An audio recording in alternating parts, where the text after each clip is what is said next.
This is a car, right? I mean, for us in Africa, this is too small to be a car, but it's a car, honestly. And this is what? This is a cyclist on his bicycle. A white cycle. Well, and this is another car. What is this driver? What did he do? He noticed the door is open, so he's looking behind and he's going to run into there. Okay. Now this door is open and this door is also open. Now you can complete the story.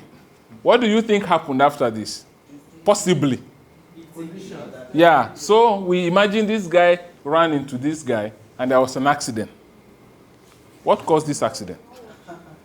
Which of them really is the cause of this accident? The dog, no. Both of them. The white man is not talking. You can't. The guy on the bike is not watching. Where is he? I hope you know that if we don't resolve this problem, today we sleep here. Yes. Because this is a matter of importance and, this is safety and security.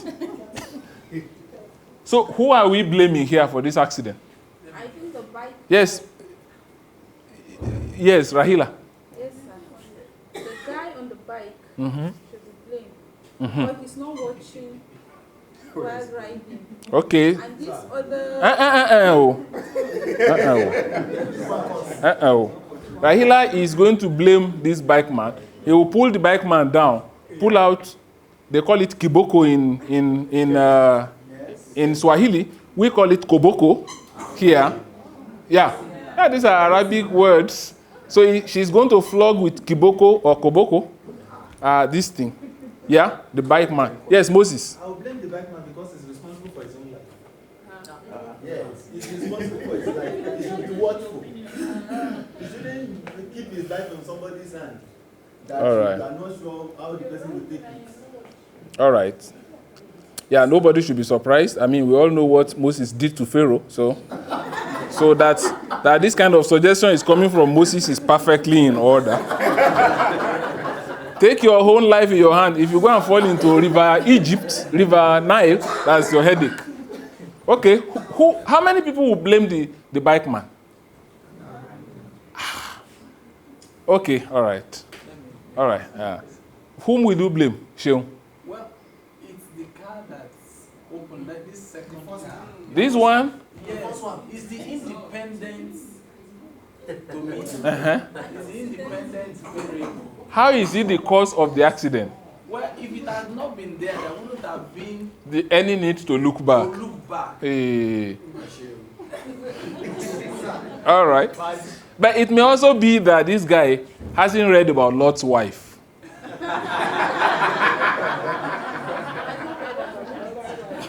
So that is another reason that we are going to blame.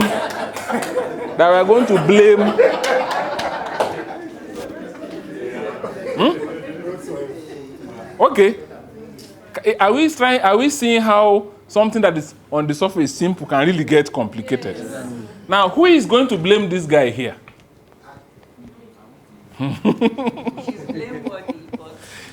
Which is your surname? Because now the way the surnames are transposed. Okay, the surnames are likely. Okay, so Tunde, Baba Tunde. Yes, sir. Why would you blame the?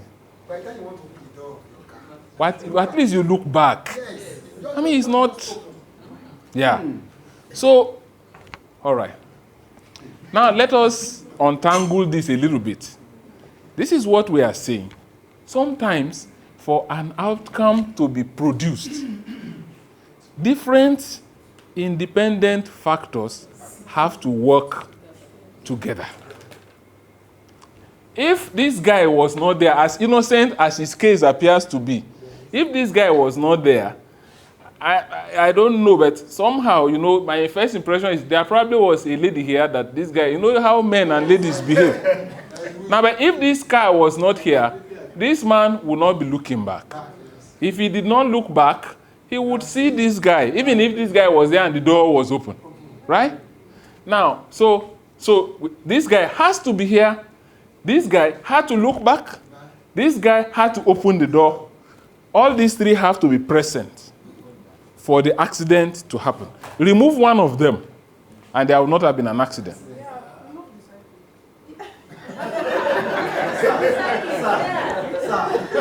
Let me check her name.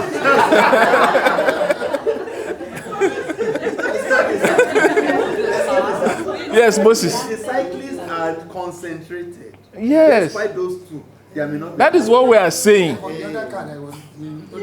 They are not. There's not his business. No, that is what we are saying. That is the point we are saying. Now let's bring this to let's bring this to real life. Well, that's also real life situation. Do you know that many times we concentrate in our policy, we take members of staff of an organization and we begin to spend money training them. As if training alone will lead to better performance. But if we are careful, we'll know that this training has to be complemented by a better reward system, has to be complemented by the necessary equipment and tools they need. If all of these three, if one is missing. So when this happens, we say what we have is conjunctural causation or conjunctural causality. Separate factors working together to produce an outcome. One working alone will not produce that outcome.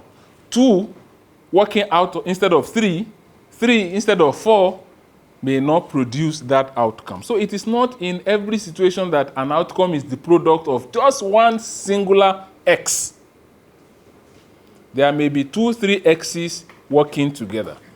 A parked car with open door, with a good-looking babe inside it, a cyclist whose head is not in the right position, and then another car whose door is open, with a driver careless enough to open the door without checking if anybody was there. So all these three has to be there. And the implication for policy is we have got to be sensitive to the multiplicity of X's that may be at work in a particular situation. This is a study conducted by Susan here, Susan Kilonzo, our own Susan, Kenyan Susan.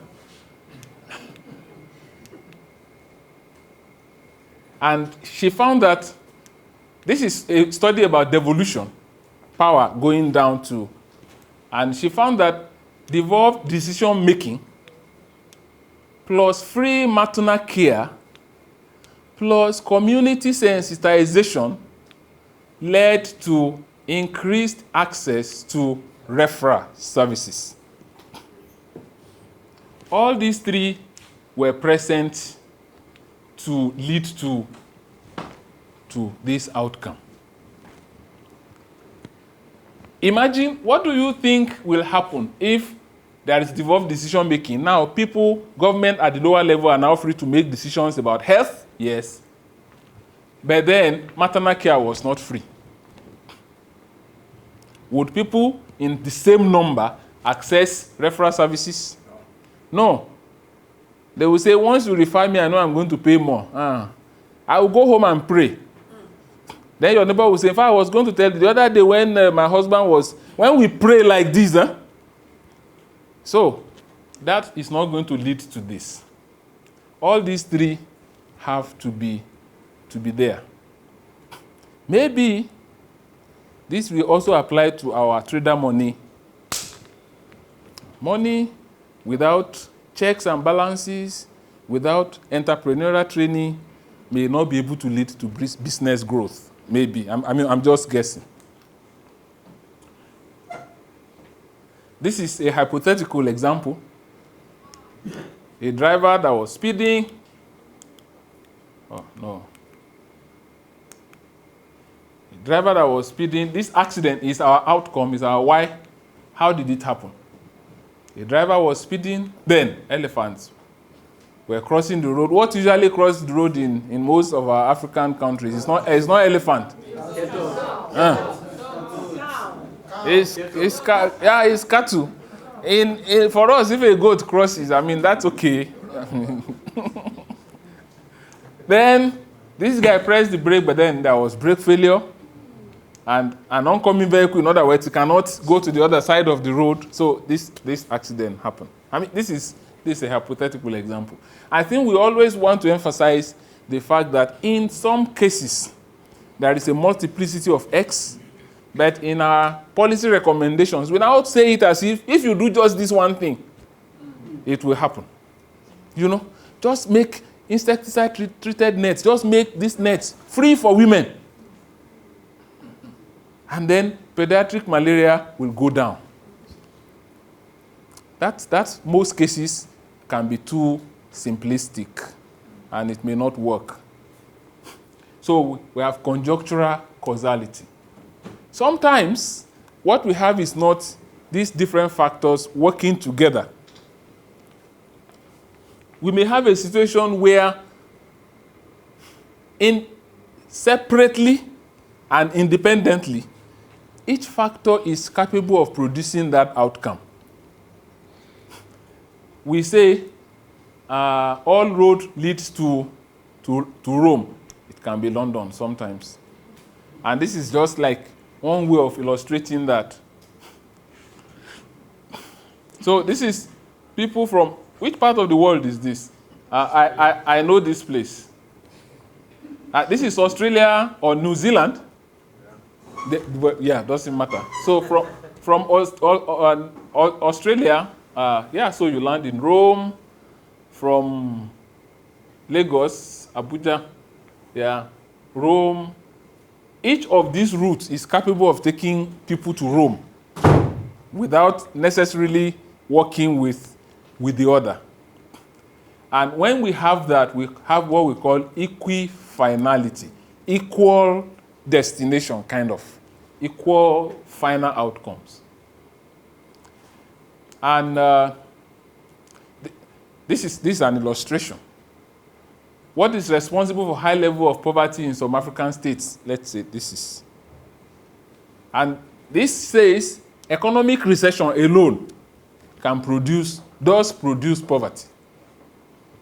War alone can produce poverty. Corruption alone can produce poverty. So all the three do not have to be present for poverty to occur.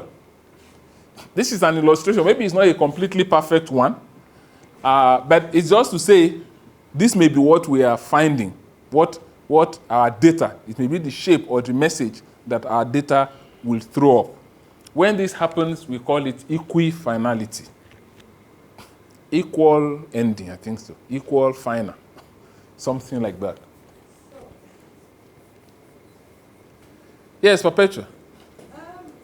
Finding it difficult to now differentiate this diagram and that of conjunctural. Yeah, okay. They very much look alike, I must say, but there is only one difference. And what is that difference? Class size.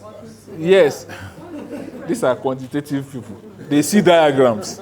They are used to diagrams. Yes, Crispin. Okay, the first sign. Okay. Yeah, you got it. Same as she's very true. The difference is that if you take away one, Yes. poverty will still okay without Yeah. But on the earlier examples, if you take away one, the outcome Well, yeah. Thank you. Okay, thank you very much. I think that is in conjunctural they conjoin. Yeah, in this one, each is capable on its own of producing. I understand that, but she has just explained it in a layman way. To a laywoman. Plus. Okay, very good. Another pattern that we may find is what is called path dependence. Path dependence simply means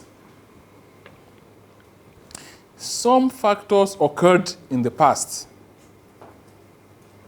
and they are responsible for the situation we have in the present. And so, if we want to understand behavior, if we want to understand situations, if we want to understand outcomes now, we need to go back to one thing,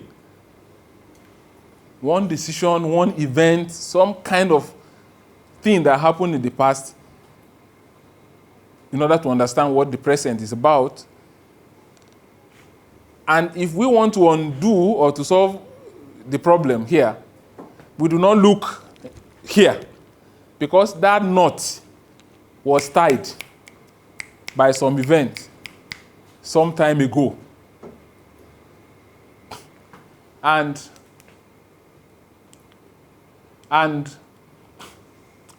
we look at this diagram, for instance. Here you see a pattern, like these independent stars or particles. But as time moves on, the variety seems to begin to converge somewhere around the middle. We just say phase 1, and then we have phase 2. Somewhere along this line, there is a lock-in, to the point that all these stars now continue to behave like this. In some situations, the reality is just like that. And if we don't understand what has happened in the past, we cannot explain why these things continue to be like this. If you like, keep throwing the different stars. Put one up here, it will come and settle here. Tie one here, it will find its way and go here. Because certain things have happened in the past that now predispose these items to take the shape that they take. I'll give you, again, I know this is quite abstract, but let's look at some very concrete examples. Let's start from an old example. You know, this was the way the QWERTY keyboard is arranged. Is really, there is no logic to it. I mean, it's not as if Q, there is nothing about this index finger and letter Q, or about this and letter AS, you know. But somehow it came to be. And then, of course, we also have ASCII, which is the French version of QWERTY. But even ASCII means nothing. I mean, I would be say if you start with A, B, C, D, E, then we say, okay, it follows alphabetical arrangement.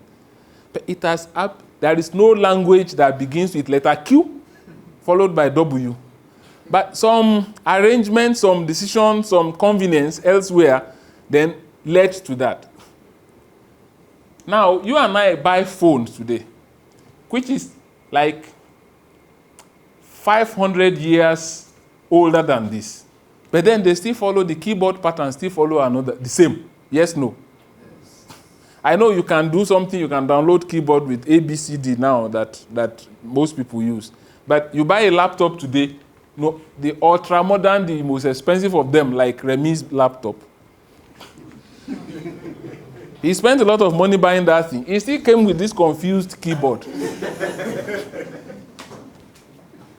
So, but why? Why won't keyboards change? Why won't people say, oh, come, let's sit down and change this thing? It's like, that is the way, it's okay. That is the way it has always been. So it's not even our decision. It's the decision of our ancestors. I mean, I'm making us to feel good because really, I don't think my ancestors even used this. So that is an example.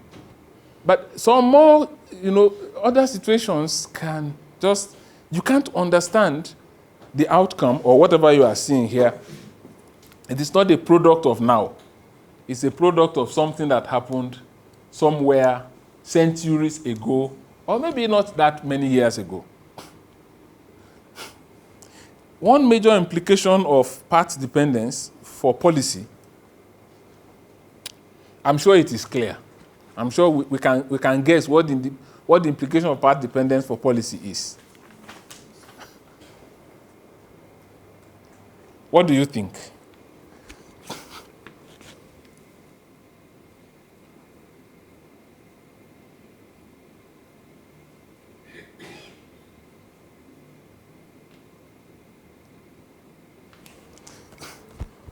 For instance, hey, Dayo. I think it underscores the importance of history. Okay, the importance of history, yeah. How we use historical analysis and this kind of thing. I agree with you, quite agree with you.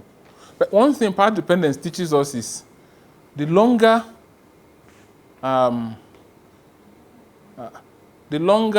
a practice has lived, the more difficult it is to change it.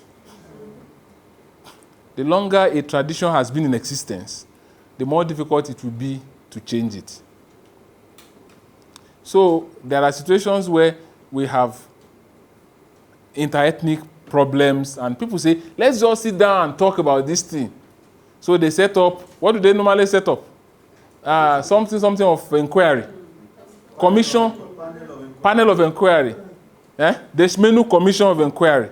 So they set it up, and then they call everybody together and say, okay, now see, you have to love your brothers and you have to be your brothers' keepers. What you did was good, but what you did was bad. So now let us pray. Everybody pray. Now we have signed an undertaking. There will be no violence again in this community.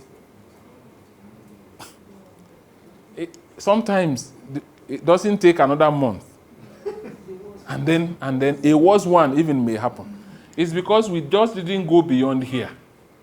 We are already here. So we're taking these stars. We put one. Okay, you stars, you are hitting one another. Stop hitting one another. So you stand here, you there, stand there. But there is something about this that is even beyond these stars that makes them to go again and collide. And until we understand that situation, what really caused this, which requires historical analysis most of the time, as Dio said, it's not easy to solve the problem. Yes, Nkechi? What I think is somehow saying the same thing, but in a different way. Okay. Like in a social development, when you see what is it called? You find out that a child that is maybe oral, forensic, and all those stages, when they are visited at that time, in their adulthood, they will start acting in a way, and that way they are acting, you trace it back to. So most times it's not difficult to change that person. Stop chewing gum. You just tell an elderly person that is up to 32 that is always talking too much. Stop talking too much. Or sucking finger. It's very difficult. So when you trace it back to that age 0, 1, 2, 3, you find out that there was a physician during that period that causes this. Yeah. So the cause must be traced. Yeah. Okay, thank you very much. There was a study of police reforms in the US. I've forgotten the author, but they discovered that there was this reforms that were proposed, and some police stations quickly adopted the reforms. And others were, you see, they were procrastinating. And you know how strong and independent these institutions are in the developed countries. So they weren't taking up these reforms, And these researchers went about just, what is it that is causing, what is the X to this reluctance to adopt these reforms? What is the cause? And you and I would think, maybe the cause is, And so, I don't remember exactly what their findings, but they discovered that first and foremost, the ones that are resistant to these reforms, are the old established police stations. The new ones were quickly taking up the reforms.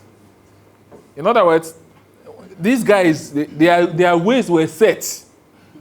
They had their method of doing things and everything, and how it goes, and everything depends on that. That is why it is easier to start something new in Bowen, for instance, and it will happen. When you start it in University of Legon or UI, they'll say, no, that is not, It is not because you are a private university alone, but it's also because these people already have established traditions. Right. Okay. Are there questions? Yes, sir. Yes, please. Critical juncture and the locking has not been explained. Well, locking is locking. I mean, it's just to say something happens here, that this variety really came to a close here. But thank you. Critical juncture is a moment or an event that then dictates, that has a long-lasting impact on other things that follow. Typically, it can be a big political event. It can be even not so loud. Most people would say Vatican II in the Catholic Church is this critical juncture. And that from this point on, things began to take the kind of shape for some time, and then there is a lock-in, and now this is what you see in the church, in the Catholic Church. Like, okay, so there is like an established way of doing things. Diversity seems to really have been mainstreamed. You go to Catholic Church and they say, I want to be praying loud, and yeah, it's okay, you are accommodated. You'll be praying loud, but then the basic Catholicism is still there that defines who you are. If you want to still remain a part. I don't know whether this is a very good example. Yeah. Okay.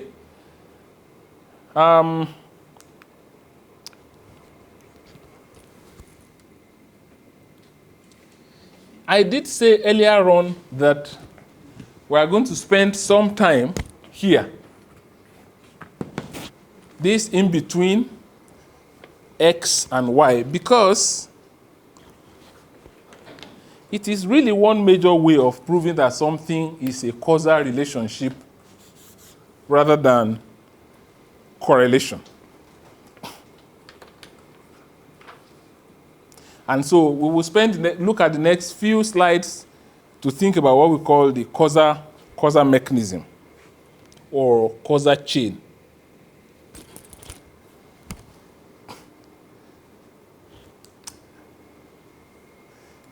In the equation that we drew, where we say X is the cause, Y is the outcome, so we use Z.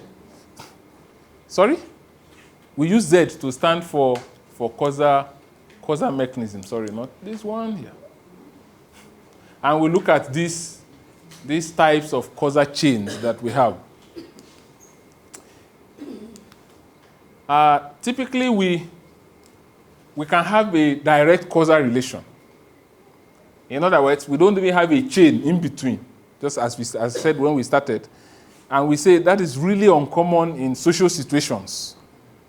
Yeah, I think it's possible to say a gunshot and then death, and there is nothing in between, maybe. But in most real-life situations, you usually have some steps in between. For want of a better term, we just call this indirect causal chain, whereas we call this one direct. I mean, nothing in between. But this one we say indirect. There is something in between. So this is child's ability. This is academic achievement. But in between child's ability and academic achievement, we have school type. We can have something that is a bit more typically, it looks more like this. There are several, not just one, several events or steps in between X and Y. This is abstracted from a study that we did that Ernest mentioned this morning. So democratic status and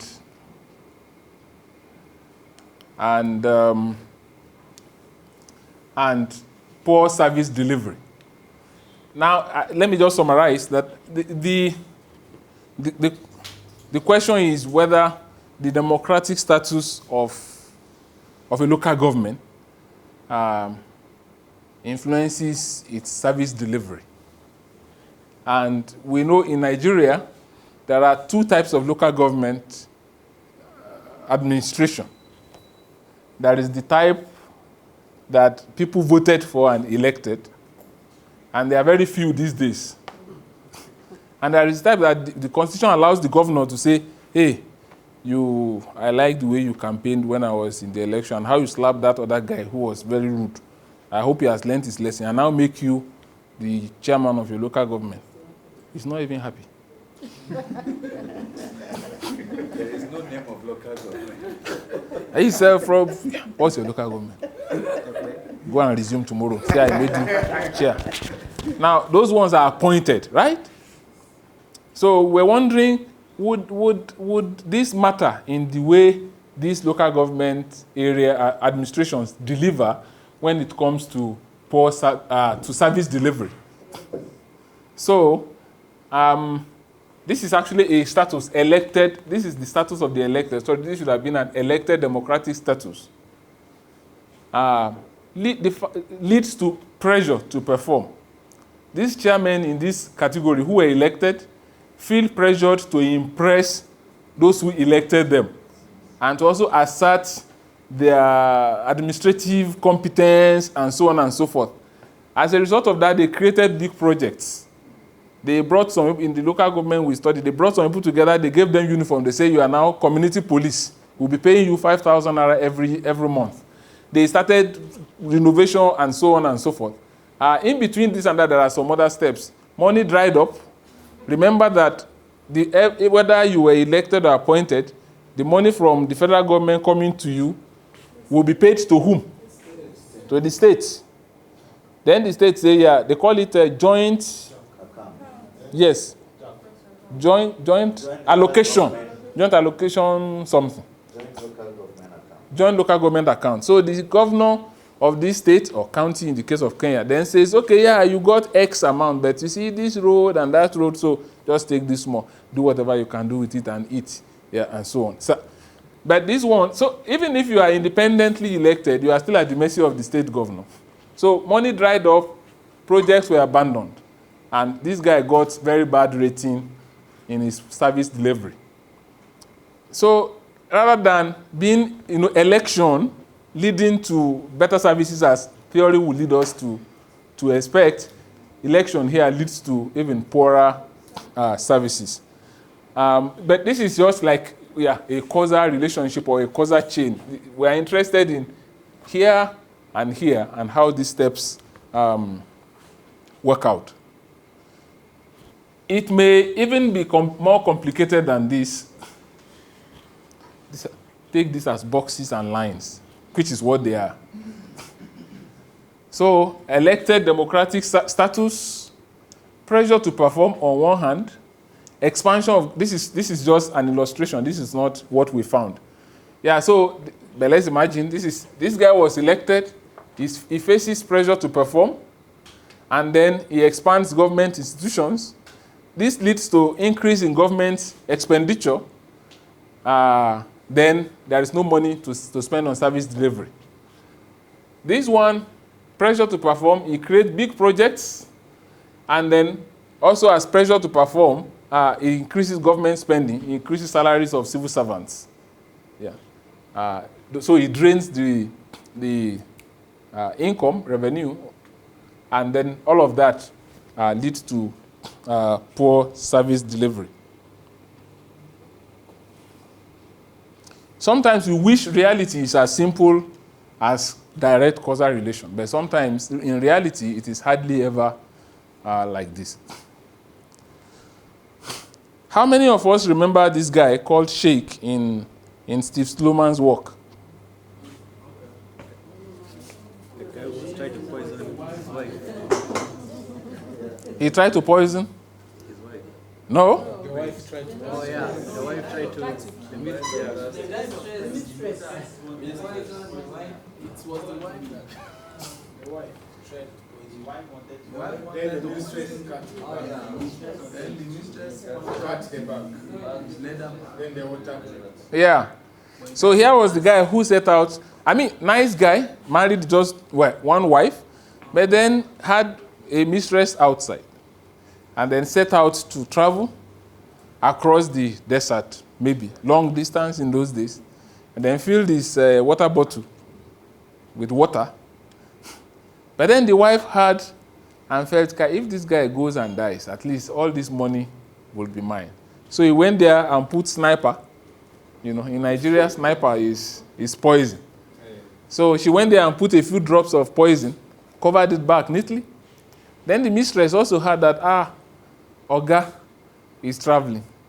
So she said, if he goes and dies, at least he cannot come back and be talking like he wants to take back this brand new car he has bought for me. So my life will be more secure. So she took a fine pin, I'm just joking, and then drilled a hole there. Poor man took off, I mean, you know the story. Poor man took off the following day and went on his way. Midway in the desert, he was thirsty, he wanted to drink. He brought out the canteen. There was no water there. The water had leaked. He didn't find water anywhere. He emaciated, lost strength, and died. So, question, who killed the sheikh? The mistress. The mistress killed the sheikh. Right. Yeah, so dehydration killed the sheikh. Dehydration was caused by the leaking water. Yes. Leaking water was caused by the puncture. Puncture was caused by the mistress. Now, technically speaking, the wife is also guilty. Because even if the mistress was not there, he would have died. Sniper does not joke with anybody. He would have died. Maybe even more quickly. But the truth of the matter is, we can establish a causal chain from the action of the mistress to the outcome, which is the death of the sheikh. We don't know. But then we cannot establish any causal link between the action of the wife and the death of the sheikh. So these two women are standing in front of you and you are the judge. The only reason you are going to just scold the wife and let her go and ask that the mistress be sent to the gallows is just the presence or absence of a causal chain, isn't it? That is just what makes the difference between life and death in this situation. And that is why in established causation, this is really, really the most important part of our concern. How credible, how strong is that link between the X and the Y? So this is the story. Wife poisons, mistress punctures. But it is only here we have this chain leading here. We do not have this. This did not happen. This line is fake.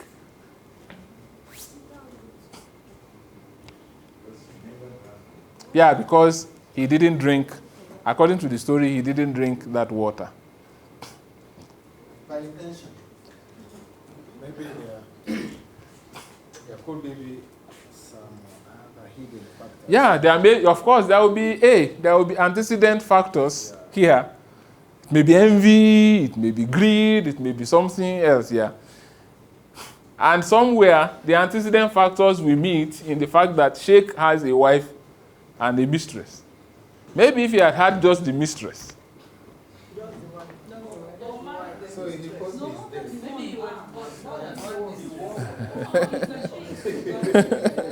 He's ashamed.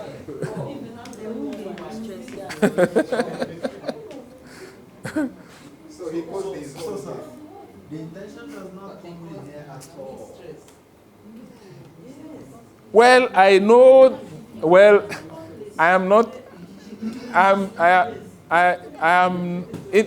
We can blame somebody for intention. This is actually more than intention. This is an attempt. Yeah.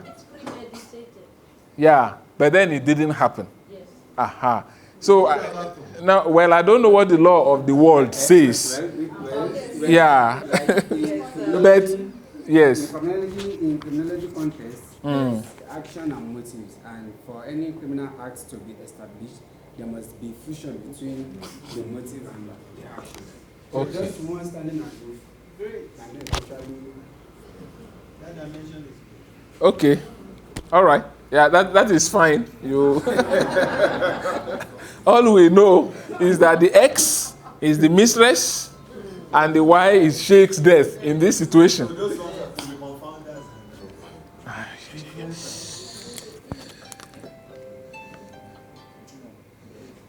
Yeah. Okay. We need. Nkechi, after your question, we just move. We change gear.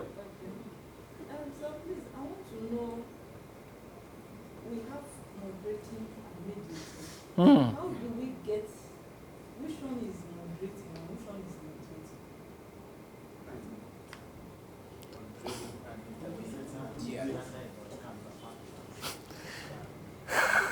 mediating? Yeah, okay. Can you give us an example of a moderating? It doesn't have to be here. It doesn't have to be in this story. Give us a live example of mediating or moderating. Like,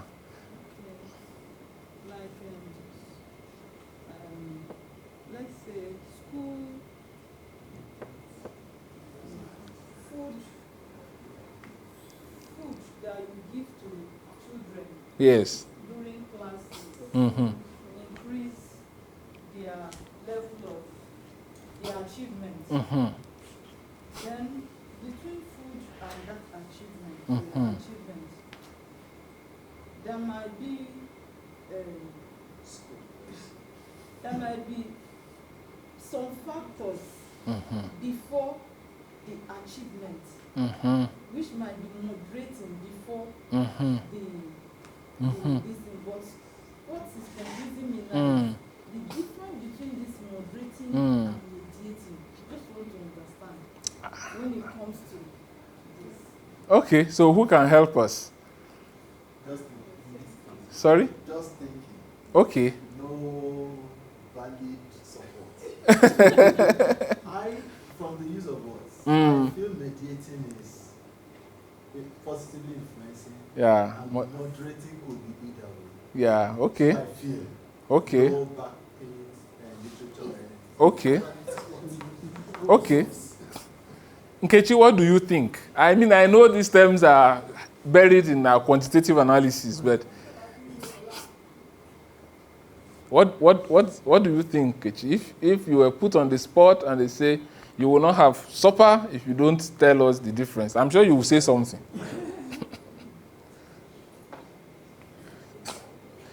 When we talk about the research questions and hypotheses tomorrow, we will talk about this, but we will not be using these terms.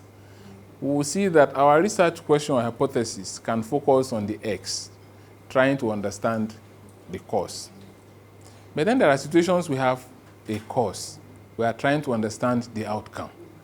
So research question can also focus on the outcome. Like if we say trader money is a policy, you may be interested in finding out what the outcomes of trader money is. So the question is not what is the cause of, the question will be what is the outcome of trader money. But our research question can also focus on the mechanism. How does trader money produce? Yeah. That is where some of these factors may fall. But then I think more close to that is our research question that focus on the conditions. Yeah, under which X leads to Y. So you hear research questions like under what conditions do online activism produce response from government officials in democratic whatever. So it's not about the X, it's not about the Y, it's about this environment. Under which environment does this happen?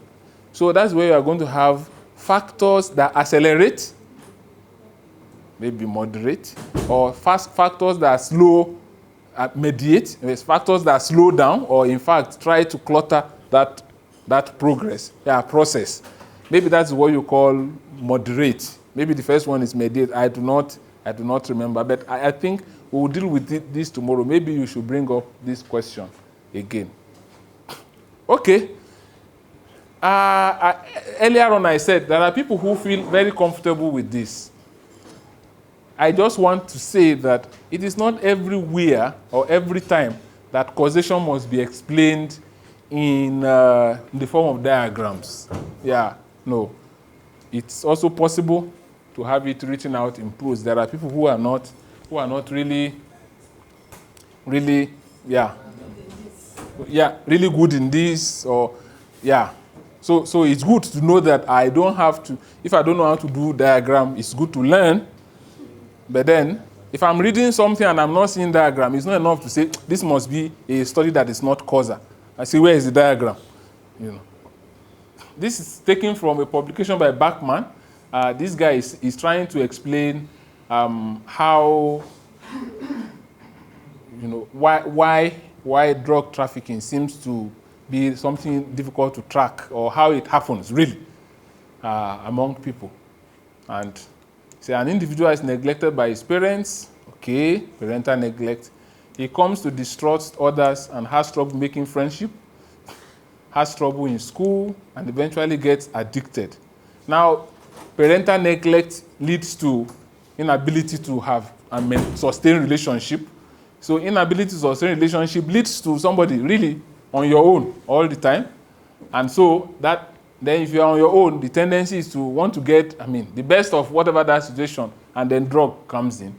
To support his habit, he starts selling drugs, and then he's arrested, convicted of drug trafficking. You can see he's trying to lead parental neglect to arrest and conviction for drug trafficking, or just drug trafficking. And he lists out the chain of events, how these things connect. So it doesn't have to always be in diagrams. It can be this way. Let me close this session by saying, when we say causal chain or causal mechanism, we are really particular about one thing leading to the other. We can make that mistake. Please forgive me. No. We can make that mistake of just listing events that are simply sequential, rather than events that are cause and effect, So historical accounts sometimes, not all the time. Somebody has quarreled with me over this before. Historical accounts sometimes just detail what happened one after the other, rather than detailing one thing leading to the other, leading to the other, leading to the other. I don't know whether this makes sense to us. So I woke up, I dressed up, I got into the car, drove to the office, and got a sack letter. That is just one thing following another. There is nothing that say wake up then led me to dress. I may wake up and so there is no. It's just a sequence of events rather than a cause and effect situation. I think we just want to be careful when we read, just to know how to respond to these things. Yes. Susan. I'm wondering how we can explain in case we cut it halfway or somewhere. Okay. Yeah, like if taking the first two, does it mean democratic status can be true? Yeah, so that's what it means. So, meaning they are about for outcome. No, we will not call them outcomes here, because for us it helps to know that when we are tracing the outcome, when we get to the outcome, we are stopping there. We won't call them outcomes because this is really not what we are trying to explain. This is what we are trying to explain, and these are the steps that lead us there. So this is like living on the third floor, and then you get to the midway and stop. Everybody upstairs is going to be wondering what happened to you, because you promised to be here. You know what I mean? But if I'm trying to explain abandoned projects, then this is my outcome. You know what I mean? Yeah. Okay, thank you very much, everyone.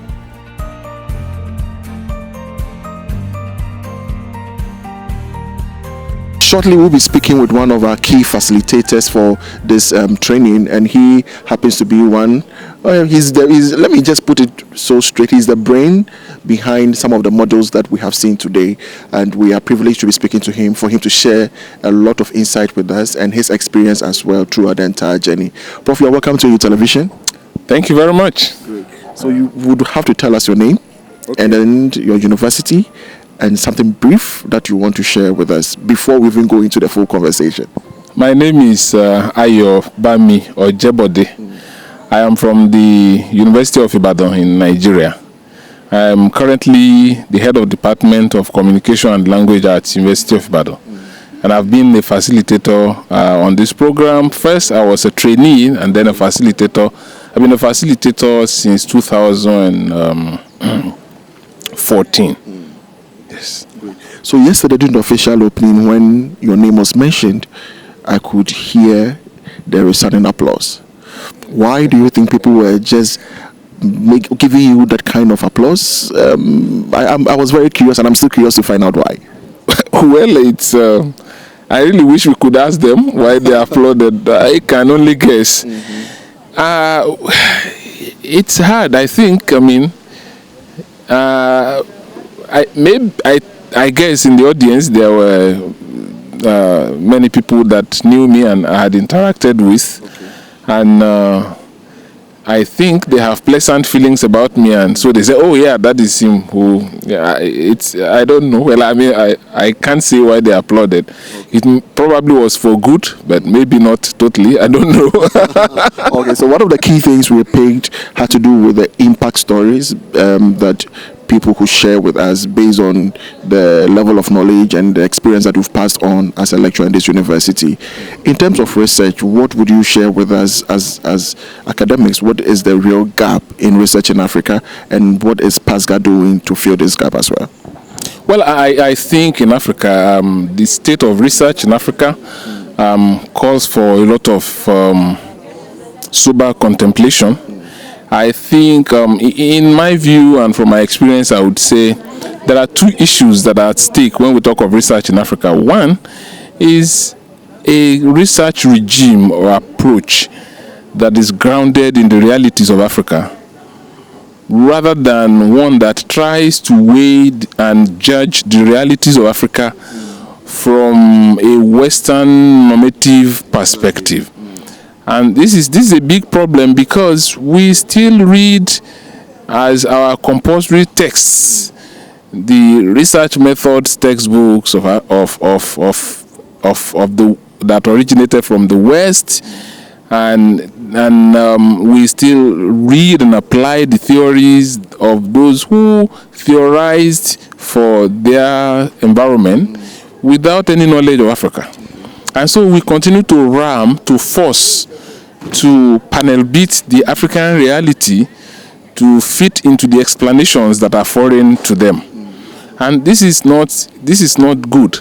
And I have absolute respect for Western scholars for the good work they have done in research methods and in theorizing. But in all honesty, what they know in most cases just does not speak to the realities of Africa. So, and I think, and this has been said many, many, many times, that the grand approach to research in Africa does a lot of injustice to our situation. So that is the first thing. So we've had to adopt a methodology, a philosophy, a perspective that is grounded in our realities. The second is that there is this very wide gap between researchers in Africa and policymakers and policy actors. And Africans do a lot of good research, but then they end up on the pages of the academic journals and theses. Who uses this research? I mean, just doing research and making recommendations to policymakers do not change anything. So we need a regime of critical policy engaged research, not just policy relevant research in Africa. And PASGR is responding deliberately to these two gaps that I have seen.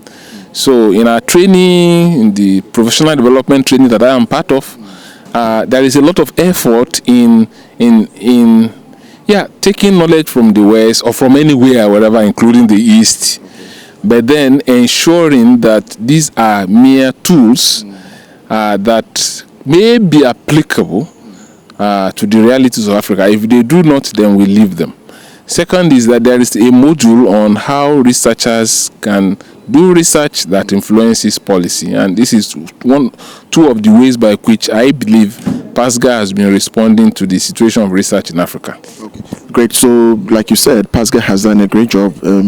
This is the 23rd, 24th cohort, and it's been amazing. What will you be the impact story, or what is the impact story that you share with us? Well, I can speak for myself. I can also tell stories that people have shared with me. I was trained in PASGR in 2012 and 13. It spilled over to 13, and I've been a facilitator from that time. Many things have happened, but one is the turnaround that has happened to my teaching of research. And I've been able to take a huge part of what I gained in PASGR and then cascaded that to the contents of my research methods class, so that my students then are better equipped than I was when I was at their level to do good research, to do policy engaged research, and to follow up even with distributing this research in ways that reach policy actors. So that is very key for me. The second is that PASGR, my involvement with PASGR has equipped me to go beyond research in communication studies, which is my area. I've been able to collaborate with other people and now in other disciplines, and now we are doing research that are not strictly communication. We have done research on community-based crime prevention, and I led the team, but then I had to bring in other people who are interested in, or who are qualified and with whom I can work. And that also involved partnership with people from as far away as El Salvador in Latin America. So that is one of the things.